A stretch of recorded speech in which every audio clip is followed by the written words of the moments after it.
So sadly, new town redevelopment in existing urban neighborhoods has turned violent once again since October 2008, culminating in the Yongsan tragedy of 2009, January 19th. 5 persons were killed for resisting eviction by a fire set by police. The tragedy was 100% avoidable via guiding principles such as peace, harmony, and a livable city for all, working with communities, the title that I used today. This tragedy took place in the part of the Seoul region where the US military headquarters is housed. Redevelopment aims to fill a void to be left soon by the US military relocation to Gyeonggi-do, this state. So this historical context makes the Yongsan tragedy especially regrettable. The area should now overcome violence and the history of tragedy of 20th century Korea and make something new and good and happy. Yet we have a setback. So fortunately, I'm happy to see that Anyang City has chosen a different path, striving to be a livable, happy city. And I hear that it has that reputation among Koreans. Anyang has a beautiful physical environment and a rich past as a place where nature and humans were in harmony with mountains and temples for over 1,400 years. So I've chosen this title, Peace, Harmony, Livable City for All. And I ask, so what works with urban regeneration and urban redevelopment? And this draws from some things I studied in the past 10 years, but also other experiences of local neighborhood groups. So the first guiding principle, as indicated in our morning address about one of the functions of the 2010 APAPR project, is working with communities. This means to continue with inclusive planning and process-based regeneration.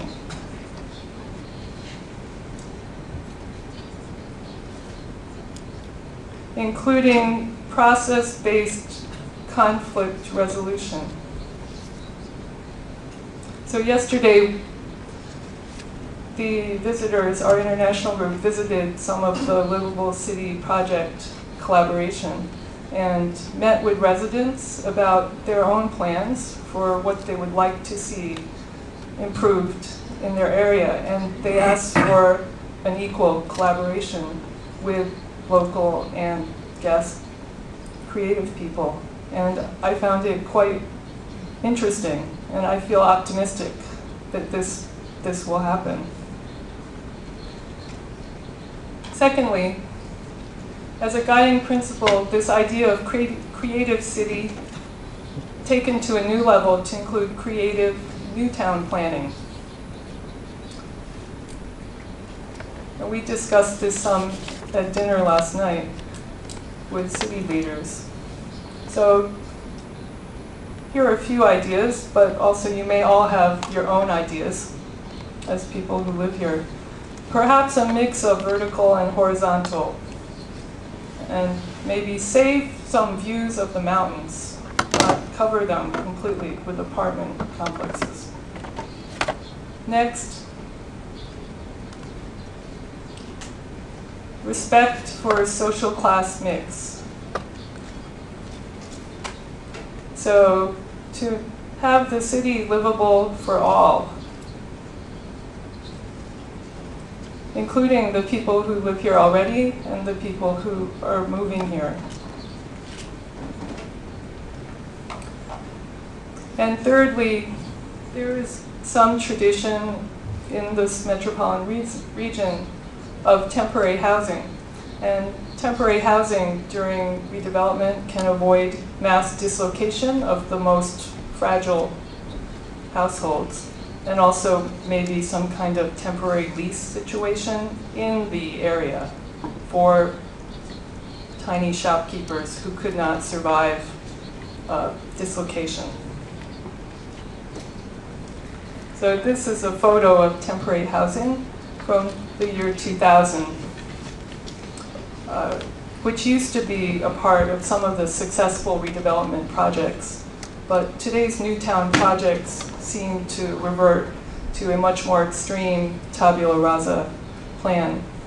This was quite a happy place with a large garden over on the side and even collective facilities for pets, like all dogs from the neighborhood kept together in one pen.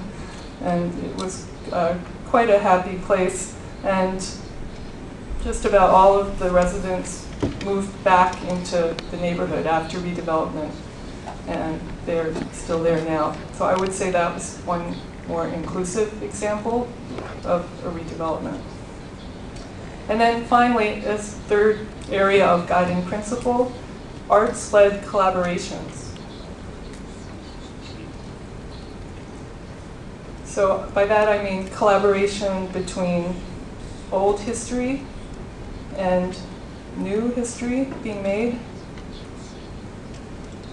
between industrial areas and service areas,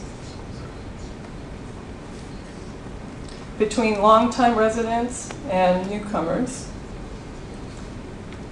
between local artists and guests, but also between teachers and other youth leaders, along with the youth themselves,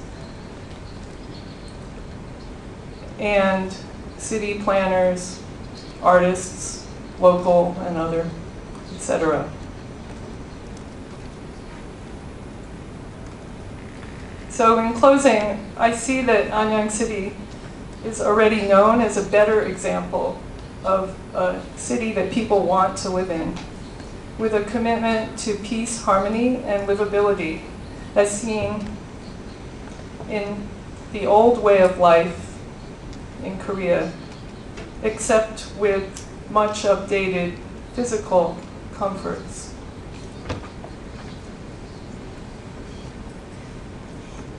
So to go back to the topic of warmth of the street scenes in the old poverty-stricken neighborhoods, in the recent movie called Mochin Haru, the director spoke in LA, and he said interesting things about the city. And he said one of the goals of the city, which shows the Seoul region in Seoul, just in a one-day travel around to all different kinds of areas.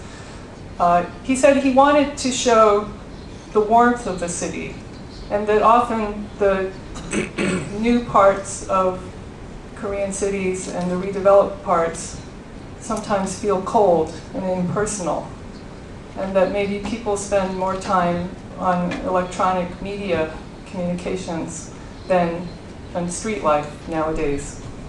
But he wanted to find in this movie the warmth of Korean society that's still there. So I thought that was an interesting theme for urbanism, this idea of warmth and coldness. So how to recapture the warmth and relate it to the happy feeling of harmony and peace and a place where people want to be, as opposed to an estranged, alienated place where the bottom quarter of people struggle to have a house.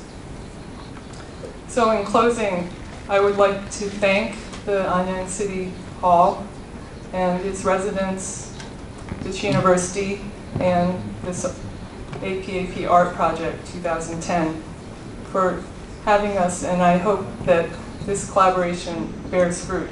Thank you very much.